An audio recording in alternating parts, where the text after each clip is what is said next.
Et salut à toi, aujourd'hui, nouveau concept pour une nouvelle vidéo où je vais te comparer deux entreprises françaises éligibles au PEA qui sont dans le même secteur et ça va être un peu la bataille des fondamentaux. Quelle est la meilleure entreprise en termes de rentabilité, solvabilité, liquidité? Qu'est-ce qu'on a d'autre? Dividendes, et puis aussi le point de vue des analystes. J'ai peut-être raté en quelque chose, mais c'est ce qu'on va voir aujourd'hui. Et pour t'introduire ce nouveau concept, j'ai choisi de comparer deux entreprises légendaires éligibles au PEA, comme je te le disais, qui sont des mastodontes dans leur secteur. Elles sont dans le secteur de l'industrie et plus particulièrement des équipements électriques. À ma gauche, Schneider Electric et à ma droite, Legrand. Et bien évidemment, avant de commencer, il faut que je te dise la chose suivante. Tu t'en doutes, je ne suis pas un conseiller financier. L'ensemble de ce contenu est pour divertissement et pour l'éducation. Et cela ne représente en aucun cas une recommandation à l'achat ou à la vente. Vous êtes libre de vos propres actions. En tout cas, moi, je vous présente ces informations. Elles ne sortent pas de mon chapeau puisque je n'invente pas les chiffres comptables de ces entreprises. Elles sont dans les états financiers que ces entreprises publient tous les trimestres, semestres et années. Et donc, je vais utiliser comme source suivante le site morning.co d'un célèbre youtubeur Sébastien Coubard qui est vraiment super. J'utilise également les sites Zone Bourse, rendement-bourse.com et puis aussi TradingView bien évidemment. Et puis enfin le site de chaque entreprise où je vais regarder dans la partie investisseurs. Attention, certains contenus sont en anglais, donc j'espère pour toi que tu parles anglais, sinon tu vas te retrouver un petit peu bloqué. Maintenant qu'on a fait ce disclaimer, rentrons dans le vif du sujet, veux-tu? Alors, à ma gauche, on retrouve Schneider Electric avec son symbole SU et puis Legrand à ma droite avec le symbole LR. Et pour le comparatif des performances, j'ai également ajouté le CAC 40 avec son symbole PX1.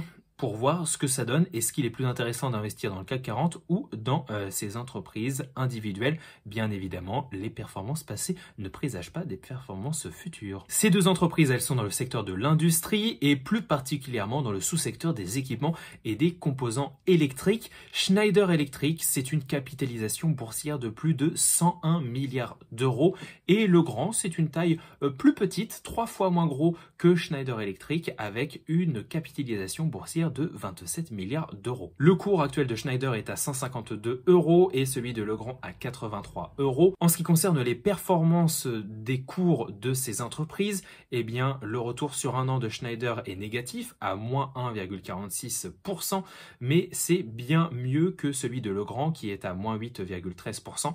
Par contre, les deux entreprises en termes de performance sur un an se font battre par le CAC 40 qui lui enregistre actuellement une performance positive de plus de 1,07%. La tendance s'inverse sur le retour sur 5 ans puisque c'est Schneider Electric qui engendre la meilleure performance et qui bat la performance du CAC 40 et de Legrand de loin.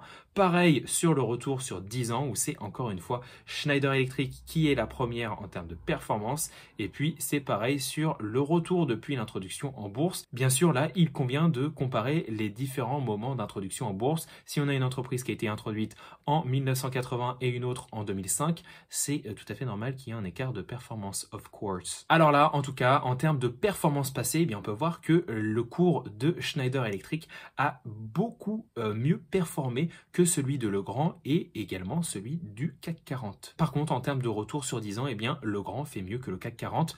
Ouf, point positif. J'ai oublié de te le dire, mais on verra les ratios de valorisation à la fin puisque je t'ai estimé la juste valeur, selon moi, des entreprises en me basant sur différents indicateurs que je t'expliquerai dans cette fin de partie de vidéo. Alors reste bien avec nous pour savoir quelle est la juste valeur que j'attribue à Schneider Electric et à Legrand. En termes de rentabilité, si on se base sur les derniers résultats de ces deux entreprises, on a une marge opérationnelle qui est plus élevée du côté de chez Legrand que de chez Schneider à 20,46% de marge opérationnelle et c'est pareil, Legrand enregistre une meilleure marge nette à 12,79%. C'est donc Legrand qui gagne le match de la marge nette et opérationnelle.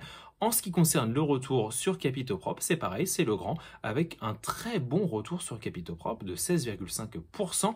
C'est pareil, hein, du côté de Schneider, on est plutôt pas mal avec une belle utilisation de ses capitaux propres à hauteur de 13,25%. On a la même situation avec des bons ratios en termes de retour sur capital investi, un petit peu meilleur du côté de Schneider Electric que de chez Legrand, mais véritablement pas de différence significative. Et enfin, en ce qui concerne le retour sur actifs, eh bien c'est Legrand qui enregistre le meilleur retour sur actifs avec ses 7,12%. C'est donc Legrand qui gagne le match des meilleurs indicateurs de rentabilité. Bien évidemment, on se base sur les derniers éléments à notre disposition. Il faudrait regarder ce qui se passe du côté de chaque entreprise sur un horizon de temps bien plus grand, hein, à 5-10 ans.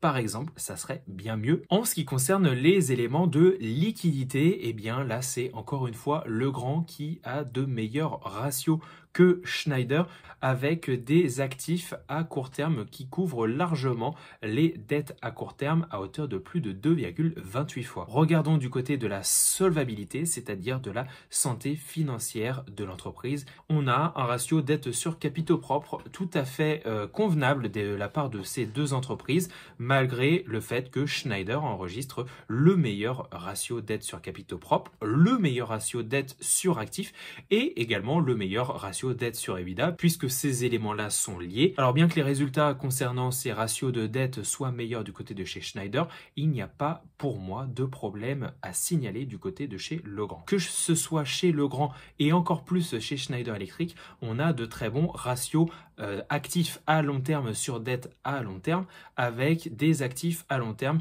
qui couvrent largement les dettes à long terme, à plus de 3,45 fois du côté de chez Schneider et 1,68 fois du côté de chez Legrand. Par contre, attention, il y a un gros point noir au tableau, puisque que ce soit du côté de chez Schneider Electric ou du côté de chez Legrand, on a une part de goodwill qui est extrêmement importante comparativement à l'ensemble des actifs à long terme. Pour Schneider, le goodwill représente plus de 60% du total des actifs à long terme. C'est quand même un gros bémol. Et pour Legrand, c'est pareil avec un goodwill de 5,24 milliards pour 8,9 milliards d'actifs à long terme. Attention, là c'est un carton rouge orangé pour ces deux entreprises. Concernant le ratio de couverture des intérêts, on a deux très bons ratios de couverture avec un qui est meilleur du côté de chez Schneider Electric. Et puis on a deux bonnes notes de la part des agences de notation, puisque celle-ci, en tout cas Standard & Poor's, a attribué pour les deux entreprises la note de A- à perspective stable. Du côté de la solvabilité, je donne donc le point du côté de chez Schneider Electric, mais avec un gros bémol concernant la part de goodwill extrêmement importante comparativement à l'ensemble de ses actifs à long terme. Passons maintenant à la partie que vous attendez toutes et tous, la partie dividende. Quelle est l'entreprise qui propose le plus gros rendement? Depuis quand ce dividende est-il versé sans interruption, avec interruption? Quel est le rythme de croissance ou de décroissance de ce dividende au fur et à mesure du temps? C'est maintenant que ça se passe. Maintenant les gars. Alors on est sur des rendements quasiment similaires hein, du côté de Schneider et de Legrand, avec un rendement pour Schneider de 1,96% à l'heure actuelle et un rendement de 2% tout rond pour Legrand. Au final, ça nous fait un montant total du dividende chez Schneider Electric de 2,90 € pour un montant annuel du dividende de chez Legrand de 1,65 €. En termes d'historique du versement de ce dividende, eh bien, le dividende de Schneider Electric a été versé sans interruption depuis 23 ans et de 16 ans pour Legrand. Par contre, ce dividende, il a été versé sans diminution depuis 10 ans du côté de chez Schneider Electric et depuis 13 ans du côté de chez Legrand. En ce qui concerne le ratio de distribution sur le flux de trésorerie disponible et sur le bénéfice net, qui, je te le rappelle, eh bien, nous permettent de savoir si ce dividende a encore de la marge de manœuvre pour grandir et croître au fur et à mesure du temps, ou si on est quasiment au 100% de distribution. Et là, ça veut dire que eh bien, l'entreprise va avoir extrêmement de mal à augmenter ce dividende au fur et à mesure du temps. Qu'est-ce que ça donne ici? Eh bien, on a un ratio de distribution sur le bénéfice net de 45,3% chez Schneider Electric pour un ratio de 41,70% du côté de chez Legrand. Et c'est le même constat qui est tout à fait plaisant à voir du côté du ratio de distribution sur le flux de trésorerie disponible qui est à 47,2% chez Schneider Electric et à 38,8% du côté de chez Legrand. C'est encore de très bons points pour ces deux entreprises. Et enfin, regardons ce qui se passe du côté de la croissance de ce dividende sur les 5 et les 10 dernières années. On a un dividende qui a cru de 5,68% chez Schneider et qui a explosé chez Legrand à plus de 21,24% en moyenne par an sur les 5 dernières années. Et c'est à peu près le même constat sur les 10 dernières années puisque on a un dividende qui a augmenté de 4,49% chez Schneider Electric par an en moyenne sur les 10 dernières années et de plus de 12,6% chez Legrand. Et là, si je dois donner un bon point, eh bien, je l'attribue à Legrand puisque c'est là où on a un rendement un petit peu plus élevé, mais on a également, et ce qui est très intéressant, on a des ratios de distribution qui sont quand même très bas, notamment celui des flux de trésorerie disponibles. Et puis, on a quand même une croissance de ce dividende qui est assez explosive du côté de chez Legrand, nettement moins importante du côté de chez Schneider Electric. Mais attention, on remet tout ça en perspective en regardant les performances du cours. Legrand, on a peut-être plus de dividendes et un dividende qui augmente de manière plus importante au fur et à mesure du temps, mais on a des performances boursières qui sont nettement moins intéressantes que celles de Schneider Electric. Tu vois, il y a toujours le revers de la médaille. Regardons maintenant la cible du cours d'après les analystes. Honnêtement, je te le dis à chaque fois, ne regarde pas trop ce que pensent les analystes puisque en 2007-2008, juste avant la crise des subprimes, ils disaient que tout était fantastique et que ça allait bien se passer pour tout le monde. Donc, ne les crois pas comme tu ne dois pas me croire. En ce qui concerne la cible du cours moyen de chez Schneider Electric, eh bien, on a un écart de 2,62% comparativement au cours actuel et de 0,82% comparativement au cours actuel du côté de chez Legrand. Donc, pas véritablement de grosse plus-value potentielle, en tout cas d'après ces analystes. Et enfin, je te le disais, c'est pour moi l'élément le plus important puisque on a deux belles entreprises avec d'excellents fondamentaux, mais qu'est-ce qui se passe du côté de la valorisation de ces entreprises et de son cours? Est-ce qu'on a des entreprises qui sont surévaluées, sous-évaluées et quel est le potentiel d'appréciation ou pas de ces entreprises? Regardons tout ça ensemble. On a un ratio cours sur bénéfice ou price earning ratio, si tu le vois en anglais, eh bien de 26,48 fois du côté de chez Schneider et de 21,49 fois du côté de chez Legrand. On a donc une valorisation, en tout cas sur la base des bénéfices, nettement inférieur du côté de chez Legrand que de chez Schneider Electric. Alors si on regarde le cours bénéfice moyen sur les 13 dernières années de ces entreprises, on peut voir que le cours sur bénéfice actuel de Schneider semble être surévalué. L'action semble être surévaluée vis-à-vis de la moyenne à 13 ans.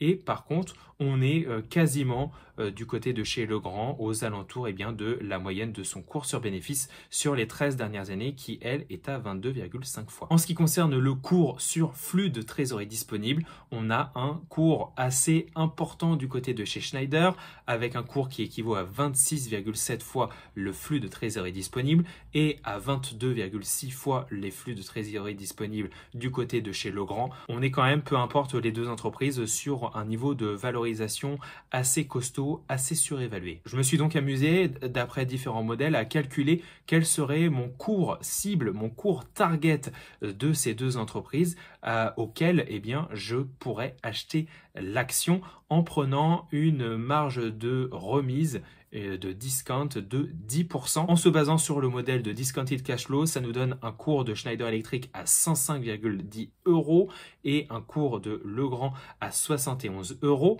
J'ai fait la même chose, mais cette fois-ci avec un autre modèle, le modèle du dividend discount. Et donc là, ça me donne un cours cible de Schneider Electric à 96,70 € et à 55 € du côté de chez Legrand. Du coup, je me suis amusé à faire la moyenne de ces deux cours et à estimer une juste valeur à la moyenne de ces deux résultats. Ça nous fait une juste valeur hypothétique de Schneider Electric à 100,90 € et à 63 € pour le grand. On est quand même très loin du cours actuel avec un écart de plus de 33% pour Schneider Electric comparativement à son cours actuel et de 24,8% pour le grand. Bien évidemment, j'ai utilisé ces deux modes de calcul pour le but de cette vidéo qui est à but éducatif, je te le rappelle, et honnêtement, ces modes de calcul sont assez compliqués à mettre en place et assez hypothétiques, en tout cas les résultats sont hypothétiques. Ça représente une potentielle estimation.